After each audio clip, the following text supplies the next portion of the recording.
Number यानी कि x, तो 3/10 ऑफ 180, 0 0 कटा, 18 3 जार 54। तो देख लो गाइज यहाँ पे अब डायरेक्ट करना ज्यादा बेटर था, डायरेक्ट करना ज्यादा बेटर था गोइंग विथ ऑप्शन के कंपैरिजन में, है ना। तो यस, सिंपल क्वेश्चन है, आपको बोल दिया 1/3 of 1/4 of a number is 15, जो भी नंबर उससे वो सॉल्व करने के बाद आया उसका 3/10 लेना था, फटाफट। तो जो अब आप दोनों चीजें समझ गए हो, जिस क्वेश्चन में जो बेस्ट लग रहा है उससे जाओ यार, खत्म। 3 टाइम्स द फर्स्ट, देखो क्वेश्चन क्या बोल रहा है, 3 टाइम्स द फर्स्ट ऑफ 3 कॉन्जिगेटिव और इंटीजर। भाई यहाँ पे 3 नंबर की बात हो रही है, वो भी कॉन्जिगेटिव ऑड नंबर है, कॉन्जिगेटिव ऑड नंबर है। तो गाइज एक चीज तो आपको पता होगा कि कोई भी कॉन्जिगेटिव ऑड नंबर में हमेशा दो दो का डिफरेंस होता है। आप देख लो ना यार, ऑड नंबर की पूरी सीरीज उठाकर देख लो, कॉन्जिगेटिव मतलब क्या, एक के बाद एक, एक के बाद एक, एक के बाद एक।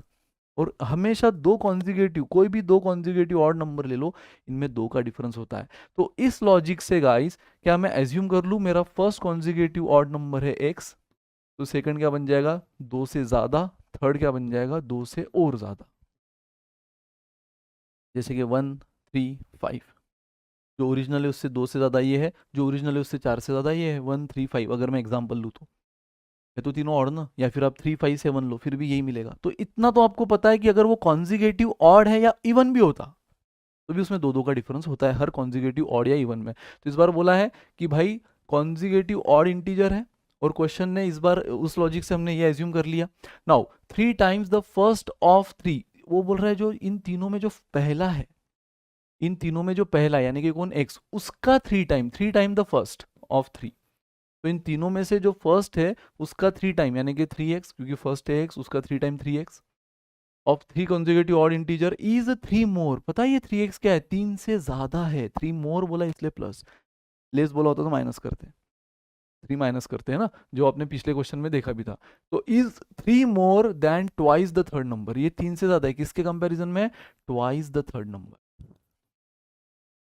तो थर्ड नंबर क्या है, x+4, उसके ट्वाइस से 3 ज्यादा, इसके ट्वाइस से 3 ज्यादा कौन है, फर्स्ट नंबर का 3 टाइम्स जो भी है, ठीक है। So find the third integer, तो ये निकालने आपको बोला है।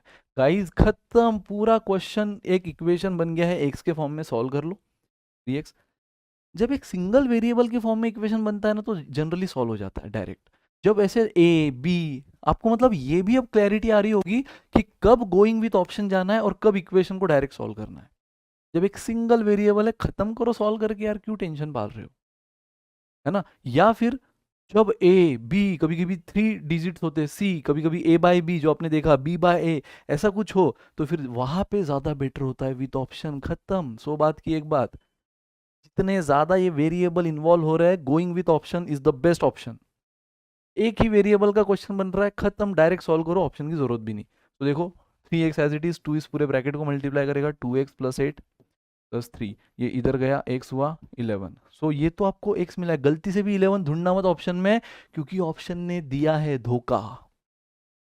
हमेशा x यानी आंसर नहीं होता है, इस बार ठीक से अलर्ट रहो, वही तो बोल रहा हूँ। उसने बोला क्या है, फाइंड थर्ड इंटीजर, यानी ये बोला है उसने, x यानी फर्स्ट है वो नहीं पूछा है, थर्ड इंटीजर क्या है, 11 + 4 15 पे मारो टिक, समझा।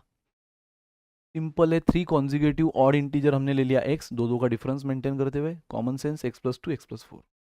तो बोल रहा है जो फर्स्ट नंबर है उसका 3 टाइम, फर्स्ट है x, उसका 3 टाइम्स इज 3 मोर, 3 मोर बोला इसलिए +3 then twice of the third, तो ट्वाइस ऑफ द थर्ड। बस ये 2 इन दोनों को मल्टीप्लाई करेगा, x को भी 4 को भी कर दिया, +3 एज इट इज, इसको सॉल्व किया, x एक साइड में, कांस्टेंट एक साइड में, 11, बट 11 पे टिक मत करो, ये तो फर्स्ट है, क्वेश्चन ने थर्ड बोला है, तो 11 + 4, सेकंड बोला होता तो 11 + 2, चमका।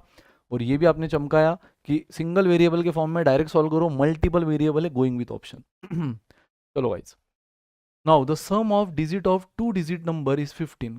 कोई तो 2 डिजिट नंबर है, अगेन मैं मान लेता हूँ वो 2 डिजिट नंबर कौन है, AB। तो क्वेश्चन बोल रहा है उसके डिजिट का सम इज